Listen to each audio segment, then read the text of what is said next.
आज ही देखील अतिशय महत्त्वाची गोष्ट आहे की ज्या प्रकारचं आधुनिक इन्फ्रास्ट्रक्चर आपण तयार करतो, ज्या प्रकारे या सगळ्या पुलांचं डिझाईन आपण या ठिकाणी करतो, त्यातनं एक विकसित अशा प्रकारचं शहर म्हणून पुण्याकडे बघण्याचा दृष्टिकोन हा निश्चितपणे त्या माध्यमातून बदलतोय।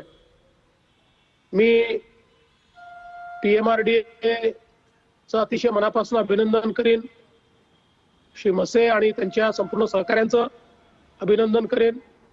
पुण्याकडे बघण्याचा दृष्टिकोन हा निश्चितपणे त्या माध्यमातून बदलतोय। मी PMRDAचं अतिशय मनापासून अभिनंदन करेन, श्री मसे आणि त्यांच्या संपूर्ण सहकाऱ्यांचं अभिनंदन करेन की त्यांनी अतिशय चांगल्या पद्धतीने हे काम करून घेतलं आणि विशेषतः इतक्या वर्दळ असलेल्या भागामध्ये अशा प्रकारचं काम करणं म्हणजे रोज लोकांच्या टीकेला सामोर जाणं आहे। पण जेव्हा चांगलं काहीतरी घडवायचं असतं त्यावेळी अशा प्रकारची टीका देखील सहन करावी लागते। आज पुणे हे सर्वात झपाट्याने बदलणारं आणि विकसित होणारं शहर आहे। मगाशी मुरली अण्णा सांगत होते,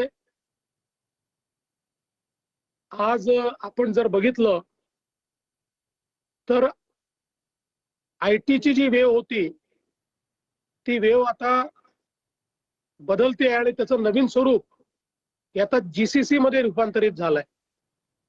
आणि मला सांगताना आनंद वाटतो की गेल्या वर्षभरामध्ये सर्वात जास्त GCC स्पेस ही देशामध्ये पुणे शहराने विकसित केली आणि पुण्याने देशाचं GCC कॅपिटल म्हणून आपली गगनभरारी ही सुरू केलेली आहे।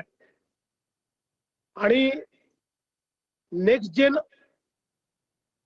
मॅन्युफॅक्चरिंग करता, नेक्स्ट जेन सर्व्हिसेस करता पुणे तयार आहे, अशा पद्धतीनं आज पुण्याची वाटचाल चालली आहे। पण या सगळ्या वाटचालीमध्ये सगळ्यात महत्त्वाचं काही असेल तर इन्फ्रास्ट्रक्चर।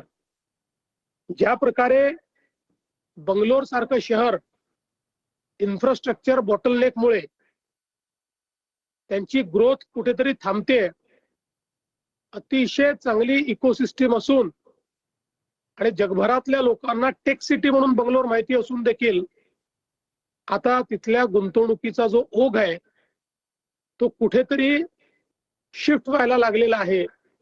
आणि म्हणून वेळेत पुण्यामध्ये इंटरव्हेन्शन्स करून पुण्याला डिकंजेस्ट करणं हे अत्यंत महत्त्वाचं आहे। आणि म्हणून